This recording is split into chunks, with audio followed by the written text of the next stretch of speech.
Hi, everybody. My name is Joanna Reed, and I'm a professional artist, a certified professional coach, a registered yoga teacher, and I also teach mindfulness. And today I wanted to share with you a bit about the inspiration behind my latest piece, this hummingbird heart chakra mandala. So the hummingbird is a bird that has resonated with me ever since I was a child. I've been very drawn to these magical birds. And the hummingbird came to me recently as a bird that I was able to anchor into in a time when I was feeling like my faith was wavering. I was meeting a lot of challenges in my life, professionally and personally, and I saw how a part of me really wanted to go back to resentment, bitterness, frustration. And I was just so determined not to give into that part of my mind that wanted to dwell in that dense, negative space, right? And I needed something. I needed something to just help me stay anchored in that faith of, okay, I'm going to show up fully. I'm going to show up with my heart. And I'm just going to keep doing my best. Even though I keep running into these blocks, there's got to be a way through it. Of course, the hummingbird came in for me because the hummingbird has this incredible amount of determination. It is such a fierce little bird, and it gives up at nothing for getting that sweet nectar. It's fascinating to me how it takes this journey of thousands and thousands of miles on its migration, when if you think about the structure of its wings, it shouldn't even be able to fly. The hummingbird, its wings move in an infinity pattern too, and it can actually fly up and down, back and forward. So it's this really magical creature. And so I was here with the hummingbird and just allowing it to be that anchor for me to really let my energy build in how I wanted to move forward in my life. And so with that, I was thinking a lot about the energy of the heart and the heart center. And so you'll notice all these flowers that are surrounding the painting. And as you can see behind me, I have a bouquet of flowers there. And so over the last year in particular, I've made it a habit and a commitment to myself to treat myself to fresh flowers. Every 2 weeks, I'll get a new bouquet, and I'll spend anywhere from $5 to $10 on the bouquet. So it's manageable, right? And so all of these flowers that you see here are actually types of flowers, some of my favorites, that I would give to myself just as an offering of self-care, self-love, and the whole sensory experience of flowers. So the colors and the textures and the aromas, and also just witnessing them open over time. I absolutely love surrounding myself with flowers. And it's interesting to me how so long I wouldn't allow myself these little indulgences. I was so strict and rigid around sensual pleasure and just allowing myself to open up more and more to that which really brings me joy, like fresh flowers in the middle of winter, for example, right? That is the spirit of the hummingbird. It truly is one of its essential energies, is opening up to joy and just that determination and grit, even, and resilience to be persistent in the pursuit of that which you love, the sweetness, the nectar of life, right? You'll see here, there's the Sanskrit symbol for the heart chakra, which is the anahata, and it translates as unstruck, right? And so some of you may have seen my videos on the chakra mandala meditations that I explored in January around really embodying and connecting with all of my senses through these different energies, centers of the body, and allowing for deep healing and spaciousness and expansiveness to come through.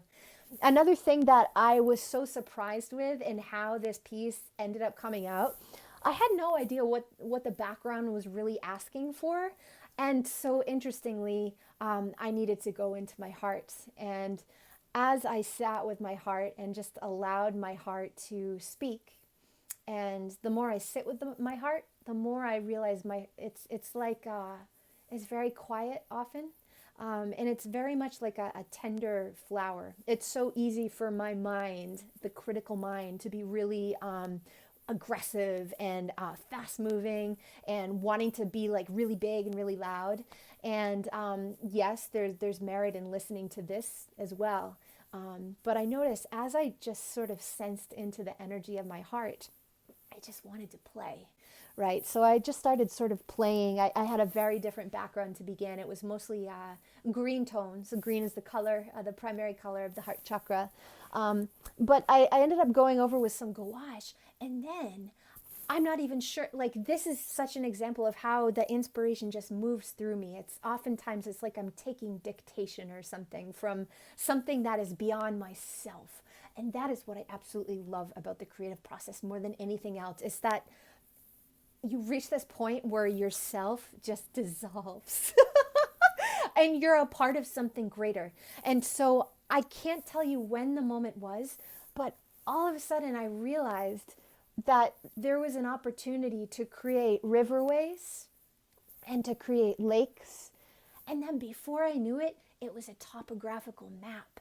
And then as I started working with the topography, I realized, well, it makes perfect sense that this inspiration would have came to me in this way, because being out in nature, being in mountains, in valleys, by rivers and lakes, these are the places that bring my soul alive and that really allow my heart to blossom open even more.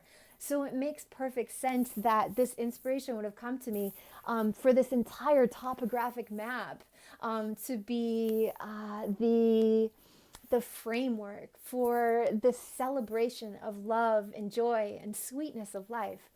And what I love most about how this all came about is, if you look at this painting from here, you can barely, the topography is barely visible, right? So yes, there's beautiful colors on first glance. It's pretty, right? And if you stay with it and sit with it and allow yourself to be patient with it, spend more time with it, the viewer gets rewarded, because there is a whole lifetime of adventure within this landscape that frames the heart. Truly, if you look at all these mountains and rivers and lakes, there are so many adventures hidden within this piece that really one gets rewarded with in their ability to practice patience. And patience has been a real potent lesson for me, particularly in this past year, 2020, going into 21, just allowing myself to be patient with my own healing, my own process, my own growth, and my dreams and goals. So I just feel so grateful that the inspiration came through in the way that it did. And it feels really fun to be sharing with others. So I want to thank you for tuning in, and I would love to hear, how has the hummingbird shown up in your life? How do you resonate with the hummingbird? And how are you working with art and creativity as a way, similar to me, to just allow yourself to anchor into an intention that's really going to support you, right? So that's what I've been doing with art my whole life, is working with art as a tool to support me in some way. In my earlier years, art was a tool really for surviving and coping. And in more recent years, especially with the mindfulness as it's come more online and the life coaching and things like that, it's really become a tool for thriving. So I work with art as a tool to intentionally call in that which is really going to support me. And again, just as we drop into the creative process and as we allow ourselves, as I allow myself to show up for my work with consistency, I get rewarded with these moments where all of a sudden it's almost like my body doesn't even exist. And there's this inspiration that's moving through, and I get to witness it and just sort of laugh. It happens with greater frequency when I'm showing up for it consistently.